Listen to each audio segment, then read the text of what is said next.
दोस्तों, आप देख रहे हैं बाबा दर्शन न्यूज़। बाबा दर्शन न्यूज़ से मैं इनामुल्ला खान। भाजपा नेता विनोद पासवान और भाजपा नेता और मुखिया प्रतिनिधि बेचू महतो ने 2024 के चुनाव के लिए क्या कुछ कहा और विनोद पासवान ने सासाराम के लिए अपनी दावेदारी लोकसभा यानी कि वो सांसद बनने वाले हैं। उनके सांसद का सपना कब पूरा होगा? अगली बार भी सासाराम लोकसभा से उनका टिकट पक्का होने वाला था, लेकिन किसी निजी कारण से नहीं हो सका। उनका लगाव केंद्र के बड़े बड़े नेताओं के साथ है। दिल्ली के हर एक नेता के साथ उनकी पैठ है और उनको लोग मानते भी हैं। क्या कुछ कहा, सुनते हैं उन्हीं की जुबानी। आप भारतीय जनता पार्टी के साथ साथ बेचू महतो जी आप सासाराम के प्रमुख रह चुके हैं और पंचायती राज जिला के संयोजक हैं। आप लोकसभा चुनाव की तैयारी जिस तरह भारतीय जनता पार्टी प्रत्येक राज्य में कर रही है, उसके अंतर्गत सासाराम में आपका क्या मत है? यहाँ कौन सा भाजपा का प्रत्याशी होना चाहिए, इसके बारे में आप बताइए। देखिए श्रीमान, हमारा नाम बेचू सिंह महतो है। हम सासाराम के पूर्व प्रमुख भी हैं और पंचायती राज के जिला का संयोजक भी हैं।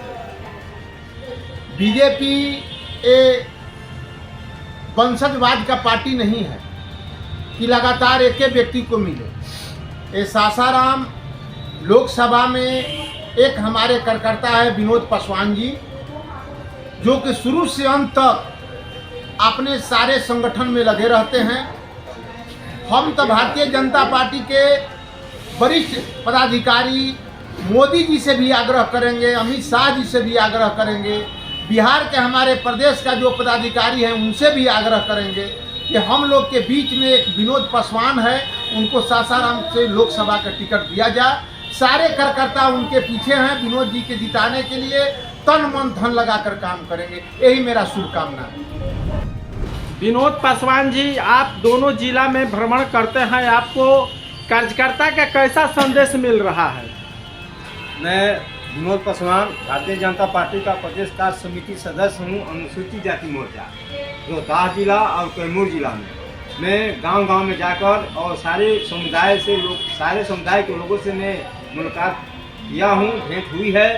और सारे कार्यकर्ता हैं, बूथ स्तर से लेकर जिला पदाधिकारी तक और प्रदेश कार्य समिति और मेथी साहब और हमारे माननीय विधायक लोग, सभी लोग यहाँ के लोग चाह रहे हैं 2024 में सर्वसम्मति से लोग हमको लिखित दिए हैं और तन मन धन से कहें कि जबकि भारतीय जनता पार्टी के कार्यकर्ता 1991 से संगठन का कार्य करते जा रहे हैं, तो हम लोग आपके लिए तन मन धन से हर तरह से 2024 में जिताने के लिए तैयार हैं।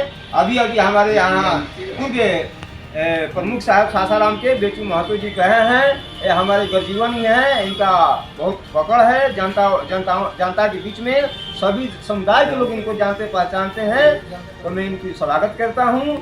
और मैं आपसे यही कहना चाहता हूँ कि मेरी जो बात है, राष्ट्रीय अध्यक्ष माननीय राष्ट्रीय अध्यक्ष जेपी नड्डा साहब, खुद राष्ट्रीय अध्यक्ष माननीय गृह मंत्री जो हमारे अमित शाह जी और माननीय प्रधानमंत्री तक बात पहुंचाने का कृपा करेंगे।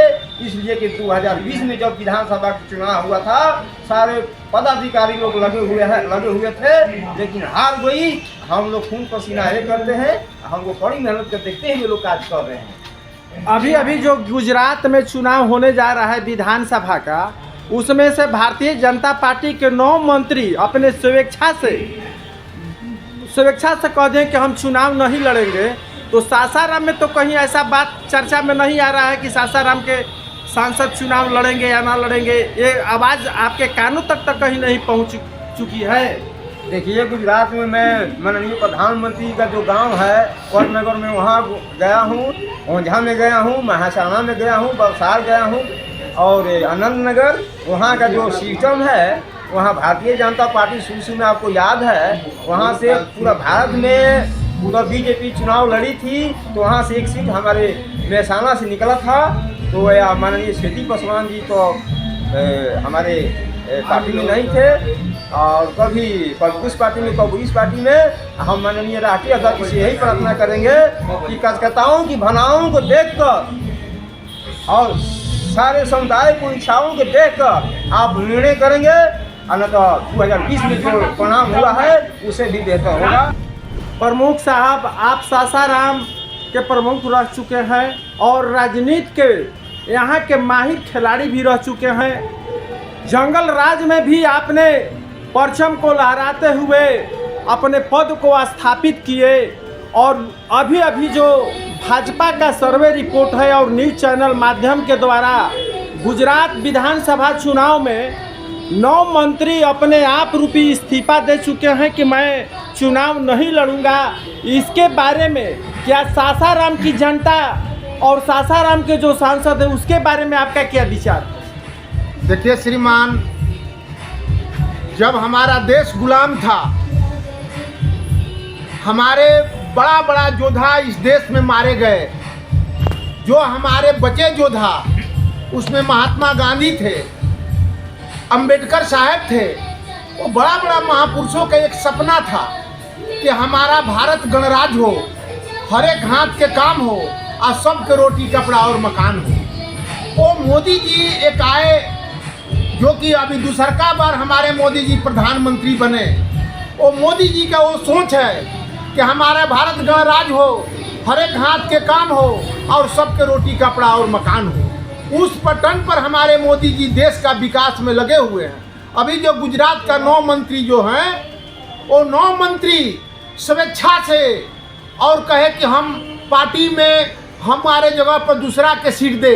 एक कलयुग में देखने की चीज़ है। मोदी जी के सौंप गए कि श्रीमान हम विरोध नहीं करेंगे, हम पार्टी के कार्यकर्ता हैं, जिनको हमारे सीट से लड़ाना है तो लड़ा। ये अच्छा संदेश गया है पूरे हिंदुस्तान में कि जो मंत्री हैं, जो वहाँ के राज्य सरकार में उनका दबदबा था, काम भी किए हैं और मोदी जी के सौंप दिए।